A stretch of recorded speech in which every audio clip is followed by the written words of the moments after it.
ಪ್ರತಿಧ್ವನಿ ಕನ್ನಡ, ಪ್ರತಿಯೊಬ್ಬ ಕನ್ನಡಿಗನ ಧ್ವನಿ.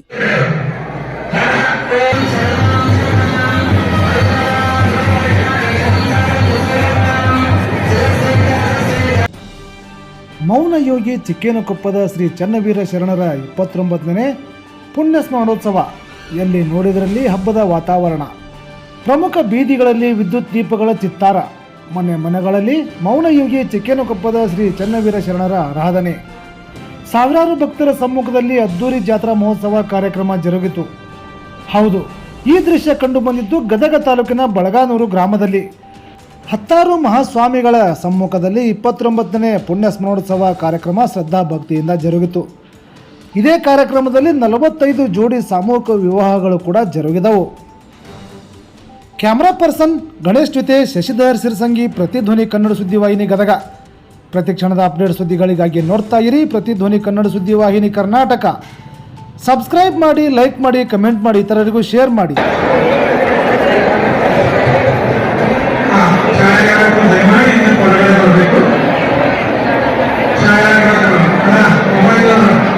ಜ್ಯೋತಿಯ ಬಲದಿಂದ ತಮಂದದ ಕೇಳು ನೋಡೆಯ ಎನ್ನುವ ಶರಣರ ದಿವ್ಯವಾಣಿಯಂತೆ ಇಂದು ಬೆಳಗಿದ ಜ್ಯೋತಿ ಅದು ಚಿಕ್ಕೇನಕೊಪ್ಪದ ಚನ್ನವೀರ ಮಹಾಶರಣರ ಜ್ಞಾನದ ದೀಪ.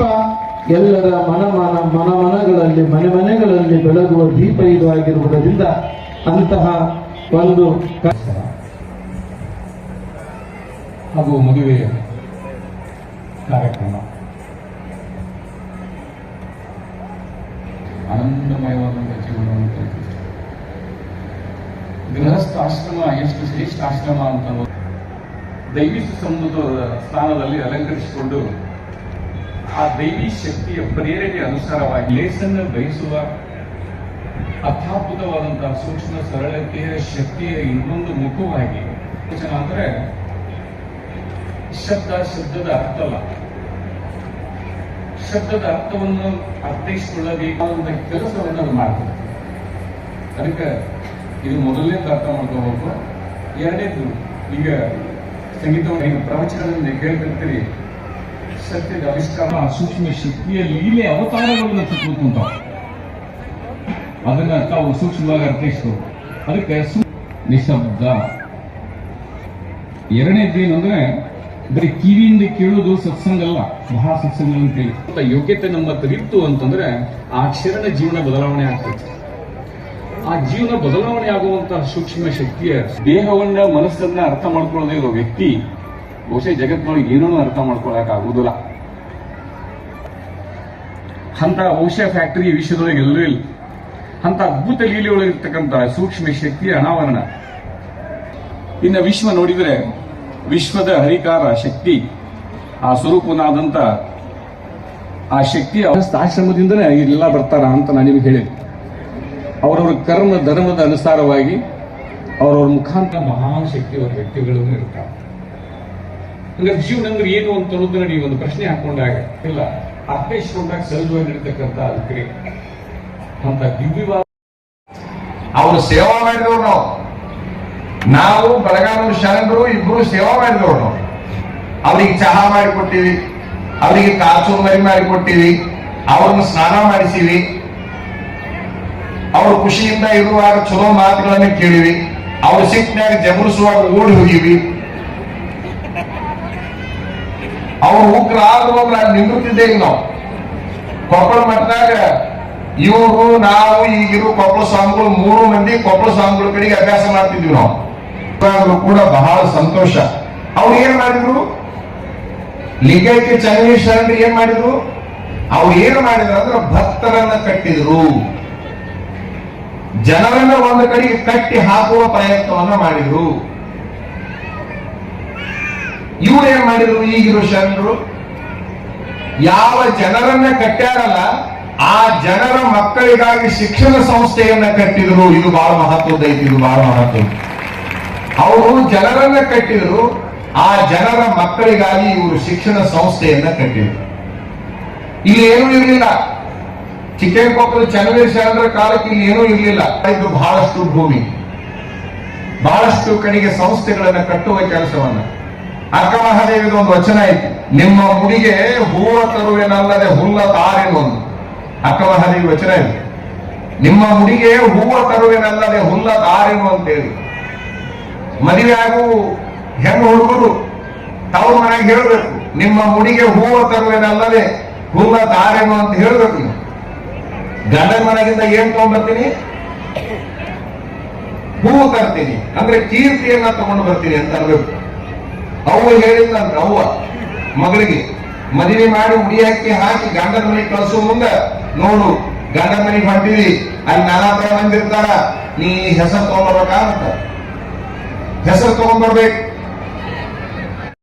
ಏನಾದ್ರು ಯಾಕೆ ಅನ್ನೋದ್ರಿ, ನಾನು ತಗೊಂಡ ಮದುವೆ ಹಾಕಿನಂದ್ರೆ ನಾಯಕ್ ಬೇಡ ಹೋಗ್ಲಿ ತಗೋ, ಇಷ್ಟಕ್ಕೆ ಮುಗಿಸೋಣ, ಮುಂದಿನ ಒಂದು ಯಾರು ಹೇಳೋಲ್ಲ, ಇನ್ಯಾರು ಪಾದ ಕೇಳದಾದನವು ಗಂಡಸೇ ಹೊರತಾಗಿ ಪಾದ ಕೇಳಿದಾದನವ ಗಂಡಸ ಅಲ್ಲೇ ಅಲ್ಲ ಅಂತಕ್ಕಂಥದ್ದು ನಮ್ಮ ಎರಡನೇ ತೀರ್ಮಾನ.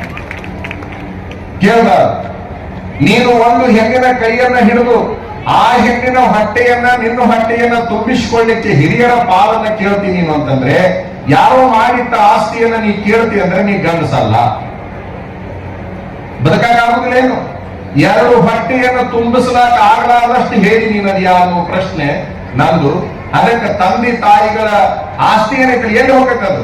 ಅವ್ರು ಹೋದ ಮೇಲೆ ಅದು ನಿನ್ನ ಬ್ಯಾಡಂದ್ರೂ ನಿನ್ನ ಹೆಸರಲ್ಲಿ ಬಂದು ಕುಂತಿರ್ತೈತಿ. ಅದಕ್ಕೆ ತಂದೆ ತಾಯಿ ಜೀವ ಮದುವೆ ಆದವ್ರಿಗೆ ಹೇಳು ಮಾತು.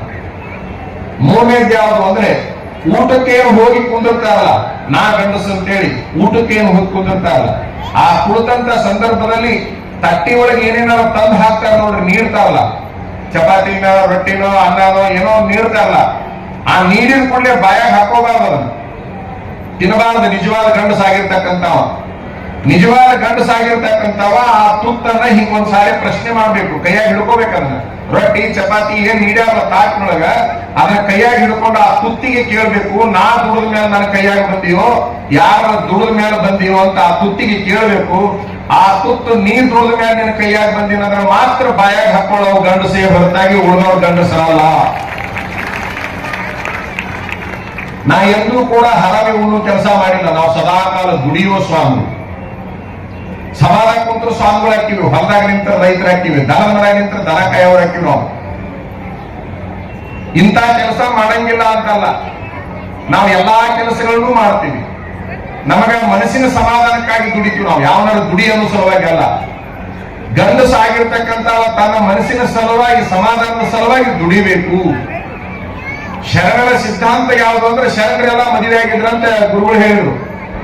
ಏನ್ ಹೇಳಿದ್ರು ಅವರು? ಸಂಸಾರದ ಬಗ್ಗೆ ಹೇಳಿದ್ರು, ಮದುವೆ ಬಗ್ಗೆ ಹೇಳಿದ್ರು, ಶರಣರೆಲ್ಲ ಮದುವೆ ಆಗಿದ್ರು ಅಂತ ಹೇಳಿದ್ರು. ಅವರೆಲ್ಲರೂ ಮದುವೆ ಆಗಿ ಯಶಸ್ವಿ ಯಾಕಾದ್ರಪ್ಪ ಅಂತಂದ್ರೆ ದುಡಿದ್ರು, ಹೆಚ್ಚಾದದ್ದನ್ನ ನೀಡಿದ್ರು. ಹಂಗಾಗಿ ಅವ್ರು ಬಹಳ ದೊಡ್ಡವರು ಅನಿಸ್ಕೊಂಡ್ರು. ಇಲ್ಲಿ ಕುಂತವ್ರು ಎಲ್ಲರೂ ಮದುವೆ ಆದವ್ರು ಅಂದಿಲ್ಲ, ದುಡಿಲಿಕ್ಕೆ ಪ್ರಾರಂಭ ಮಾಡ್ರಿ. ಮುಂದೆ ಮಕ್ಕಳು ಮದುವೆ ಮಾಡ್ಬೇಕನ್ನೋರು ಏನದಿಲ್ಲ, ವರದಕ್ಷಿಣೆ ತಗೊಳ್ಳಲಾರ್ದಂಗ್ ಮದುವೆ ಆಗ್ರಿ. ಒಂದು ಸಾರಿ ವರದಕ್ಷಿಣೆ ತಗೊಳ್ಳಲಾರ್ದಂಗ್ ಮದುವೆ ಆಗ್ರಿ. ತಗೊಂಡೋದಕ್ಕಿಂತ ತಗೊಳ್ಳಲಾರ್ದಂಗ್ ಮದುವೆ ಆದವ್ರು ಸುಖವಾಗಿರ್ತಾರ ಇಲ್ಲ ಅನ್ನುವಂಥದ್ದು ನನಗೆ ಬಂದು ಹೇಳಲಿ.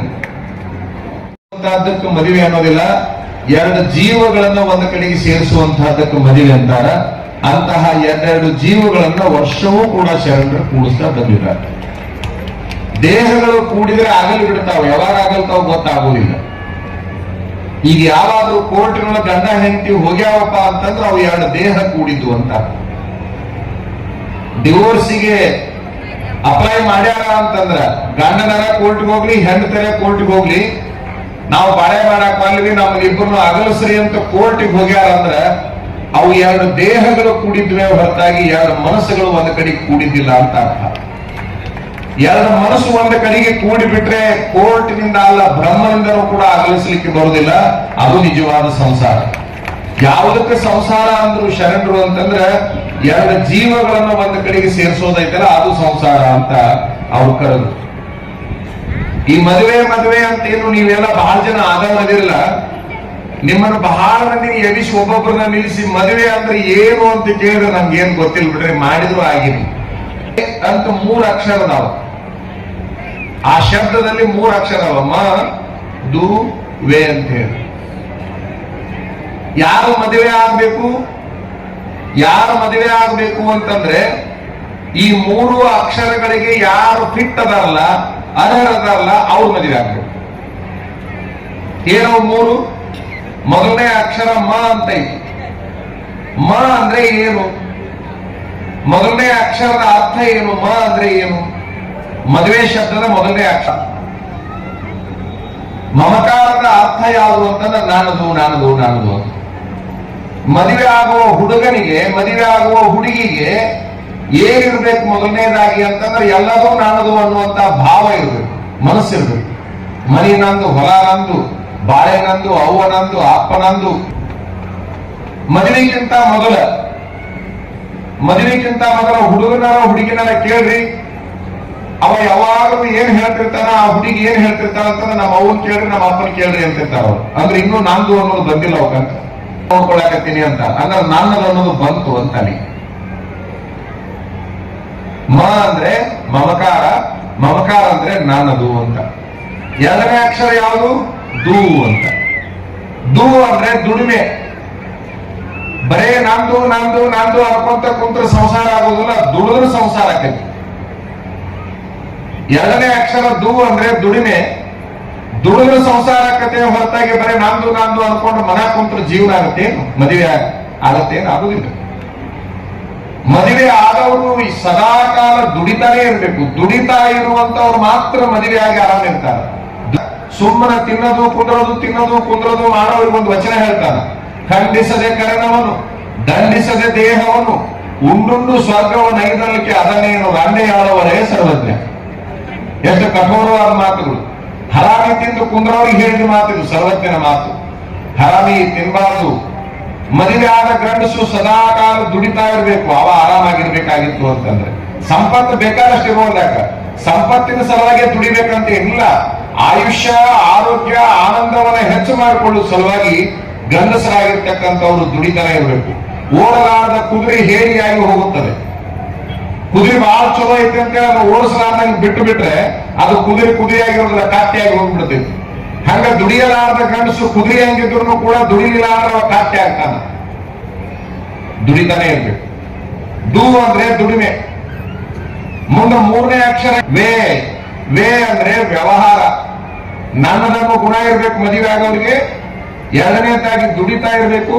ಮೂರನೇದಾಗಿ ವ್ಯವಹಾರ ಜ್ಞಾನ ಇರ್ಬೇಕು. ಮದುವೆ ಆಗೋರಿಗೆ ಏನಿರ್ಬೇಕು? ವ್ಯವಹಾರ ಜ್ಞಾನ ಇರ್ಬೇಕು. ವ್ಯವಹಾರ ಜ್ಞಾನ ಅಂದ್ರೆ ಏನು?